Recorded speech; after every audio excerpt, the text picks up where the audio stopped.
Hello dear students, welcome back to YB biology classes.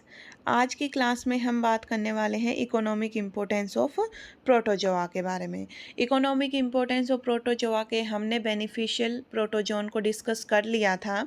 अभी हमारा जो पॉइंट ऑफ डिस्कशन है वो रहेगा हार्मफुल प्रोटोजोन्स। तो कुछ हार्मफुल प्रोटोजोन्स के बारे में बात करेंगे, जैसे कि ये वाटर पोल्यूशन को कॉज करते हैं, सॉइल की फर्टिलिटी को डिक्रीज करते हैं, फूड एनिमल को डिस्ट्रक्ट करते हैं, ह्यूमन पैथोजन की तरह बिहेव करते हैं, जो हमारे लिए यूज़फुल एनिमल हैं उनके पैथोजन की तरह बिहेव करेंगे, जो वुड एंड वुडन आर्टिकल हैं उनको डिस्ट्रक्शन का काम करते हैं। तो एक एक करके जो हार्मफुल प्रोटोजोन्स हैं उन्हें डिस्कस करने वाले हैं हम। सबसे पहले हम बात करते हैं वाटर पोल्यूशन की, कि ये वाटर पोल्यूशन को क्रिएट कॉज करते हैं कुछ प्रोटोजोन्स हैं जिनके मैंने नाम लिखे हैं, यूरोग्लिनोप्सिस एंड पेरिडीनियम।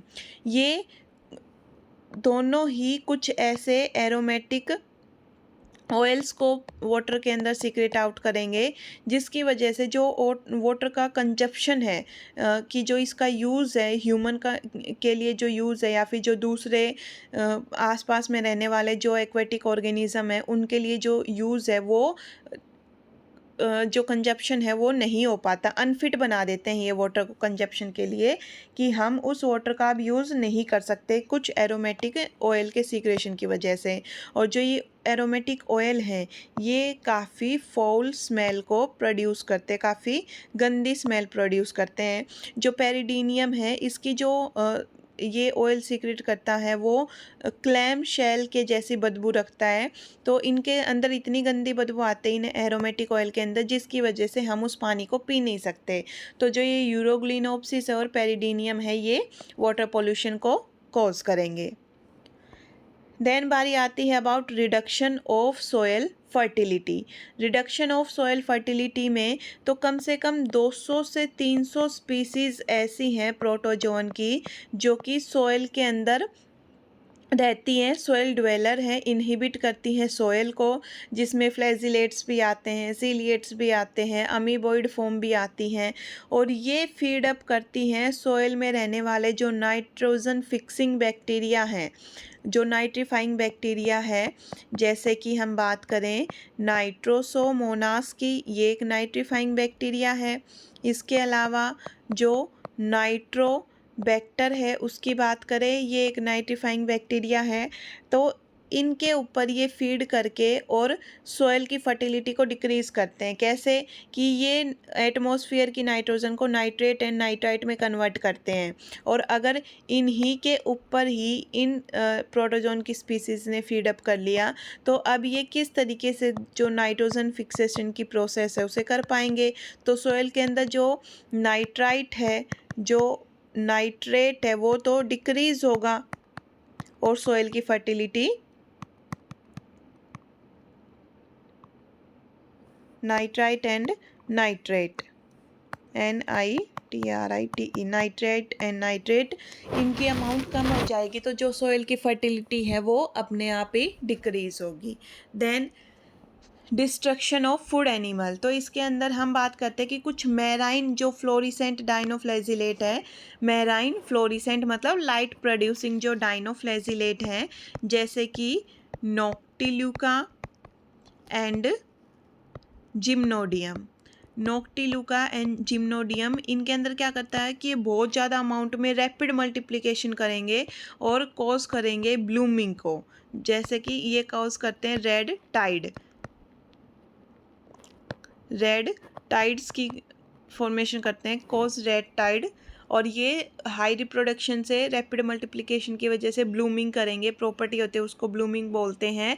और ये जो सी सरफेस है उसको पूरा कवर कर लेते हैं, इतना ज़्यादा मल्टीप्लाई कर लेते हैं कि पूरा सी सरफेस कवर हो जाएगा।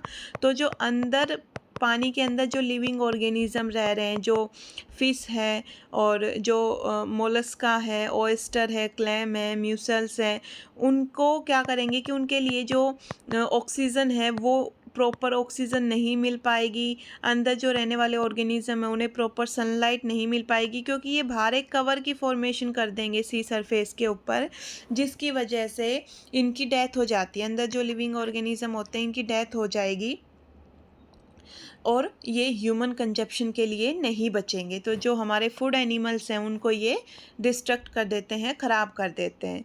देन ह्यूमन पैथोजन प्रोटोजोन की अगर हम बात करें तो नियर अबाउट 25 डिफरेंट स्पीसीज़ हैं प्रोटोजोन की जो एज एन पैरासाइट की तरह काम करती हैं। और ये कहाँ पर रहेंगी? मैन के अंदर रहेंगी। ज़रूरी नहीं है कि सारी की सारी जो ये मैन के अंदर रहने वाली जो स्पीसीज़ हैं वो हार्मफुल हो। इन 25 में से near about only 15 species are found as serious pathogen and produce certain dreadful and fatal human disease। कौन कौन से हैं? जैसे मैं नाम दूं, एंटामीबा हिस्टोलिटिका है, एंटामीबा की और भी काफ़ी स्पीसीज़ हैं, प्लाज्मोडियम है, प्लाज्मोडियम के अलावा और कौन है? ट्रिप्नोसोमा है, ट्रिप्नोसोमा जियार्डिया, लस्मानिया। तो जो भी नाम याद आए जो कि ह्यूमन के अंदर डिजीज़ कॉज करते हैं वो हम यहाँ पे लिख सकते हैं।